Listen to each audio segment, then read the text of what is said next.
Hello again, people. It's Charlie, and welcome back to the Chatting Footy Show YouTube channel. Hope everyone's doing okay once again this evening. So then, guys, I just thought I'd do a video just basically talking through what my ideal starting 11 would be to begin from next season.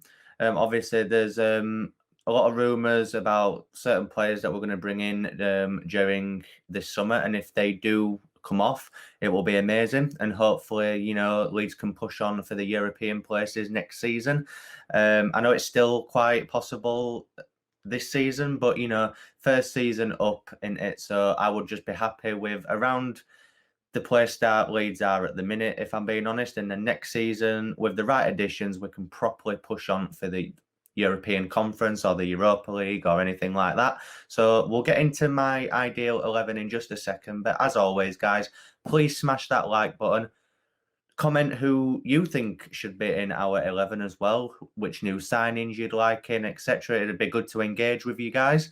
And finally, most importantly, please subscribe to the channel if you're brand new. It would really help me out. So let's get into it then, guys. Up first, obviously, goalkeeper. No brainer for me. It's obviously going to be Elan Melier. I think everybody knows why. The season that he's had so far has just been unbelievable. For such a young goalkeeper to step up in the biggest league in the world and make such an impact on this team is just amazing. I feel obviously he has got the odd mistake in him. We've seen it a few times this season, but he's only young. He's still learning, and I think he's going to be our number one for years to come, and he's a definite future French number one for me. The saves he's made, his passing out for the back has improved drastically this season. He's learning under one of the best coaches in the world in Marcelo Bielsa, who I think is going to mould him into the perfect goalkeeper. I don't see Leeds buying a keeper, if I'm honest with you. And even if we do, it's going to be a backup keeper because this guy is our number one for years to come. I'm telling you that now. Onto the defence then, guys, and obviously I feel like the defence does pick itself in terms of three of the back four that I've gone for, which is Luke Ayling, Diego Llorente and Robin Koch. I feel like Llorente, especially since the turn of this year, since he's been consistently in this team, he's been an absolute rock. Proper good ball playing centre back. His ball playing ability is amazing and so calm under pressure as well in certain situations. I feel like Koch, we've not seen as much of him in the starting 11. Obviously, he did start the season consistently in our team, but unfortunately, he did get injured at Chelsea away earlier on this season, which has kept him out of the team for the majority. Recently, he has come in to the team and has put some good performances in, apart from Brighton, which, to be fair, every player played shocking against Brighton at the weekend. But I feel like we've paid 30 million quid for these two players and they need to be our centre-half partnership due to that. Not saying that Cooper and Pascal haven't had good seasons, because they have when they've played, but I feel like these two are just a cut above the rest, if I'm honest. As for Bill Ayling, Luke Ayling, again, quality season from Bill. I'll be honest, I didn't expect him to do as well in the Premier League as what he did in the Championship, but he's definitely proved me wrong and he's proved a lot of people wrong as well.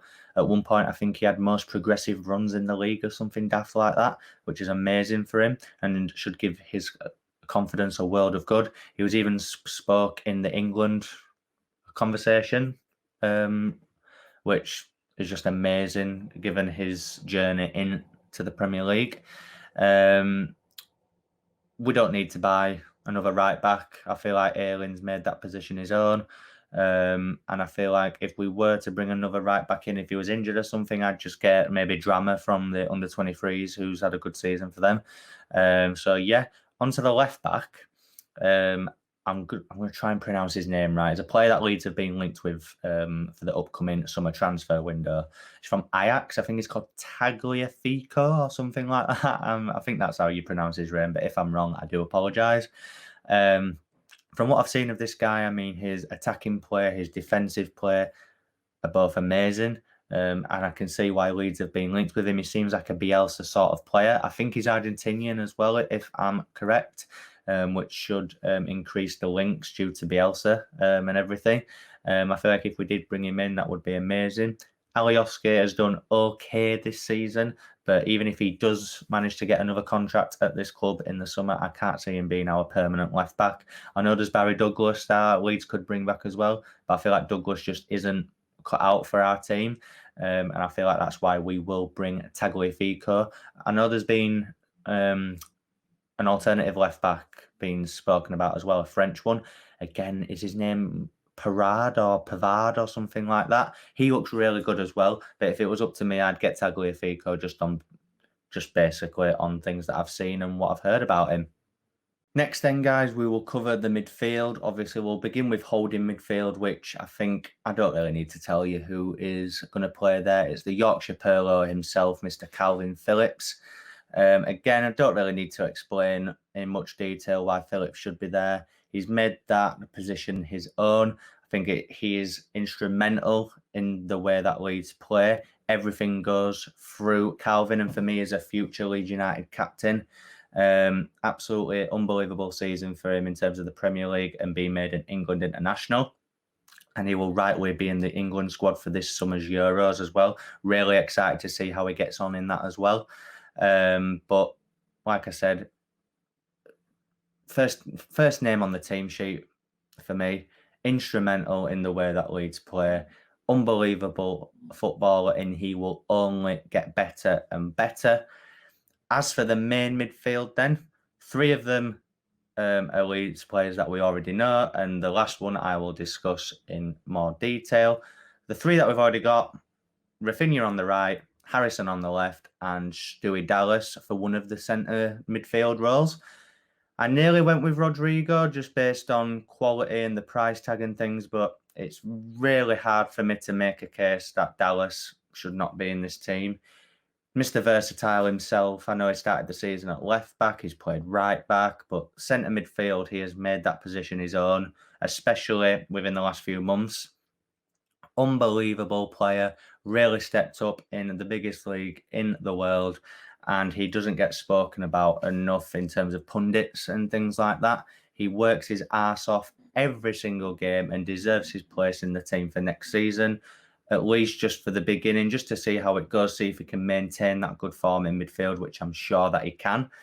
Rafinha's good, isn't he?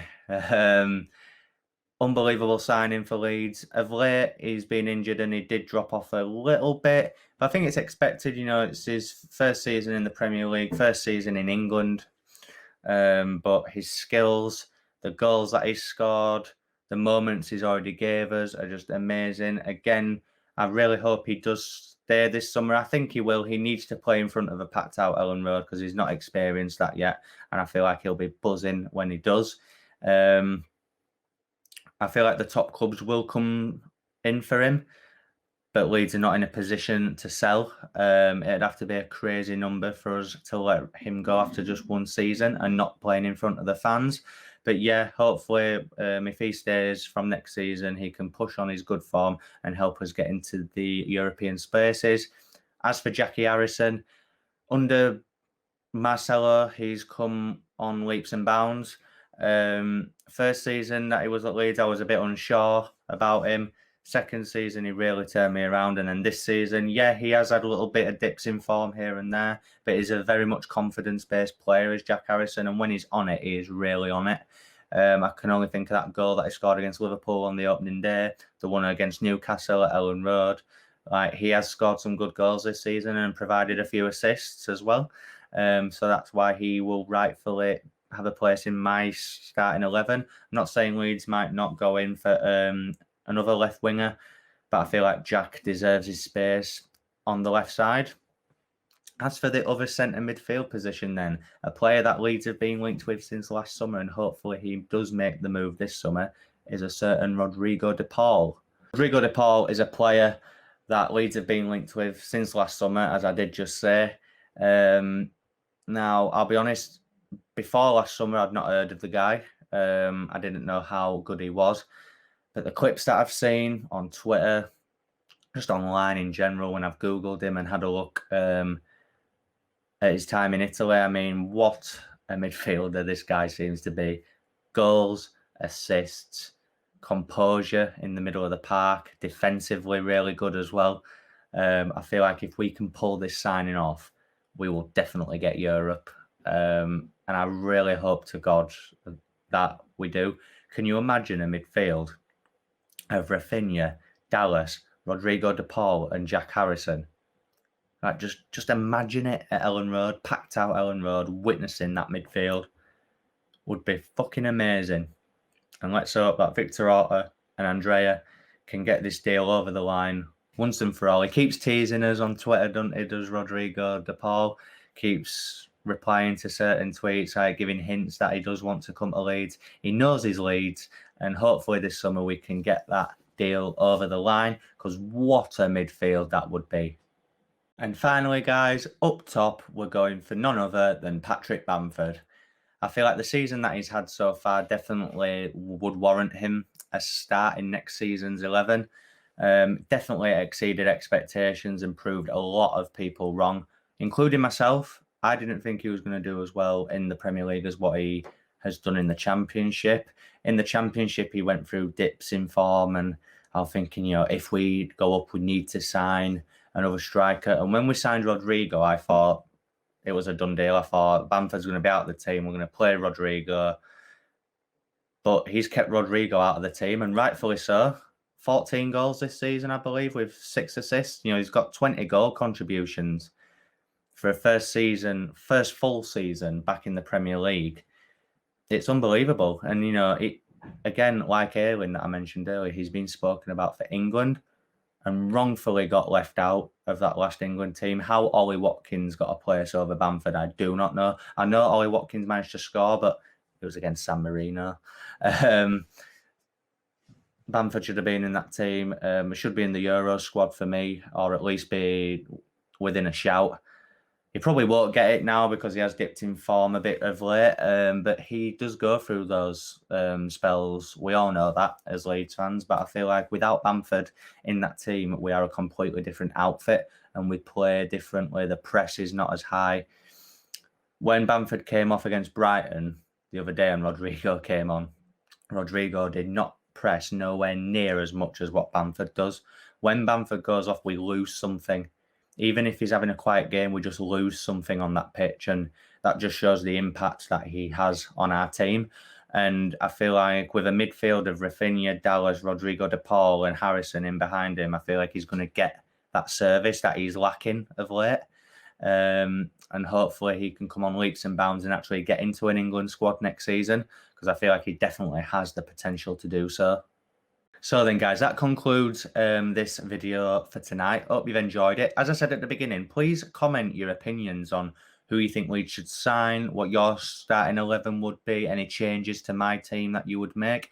Please write a comment on the video, because I'd love to engage with you guys and have a discussion around that.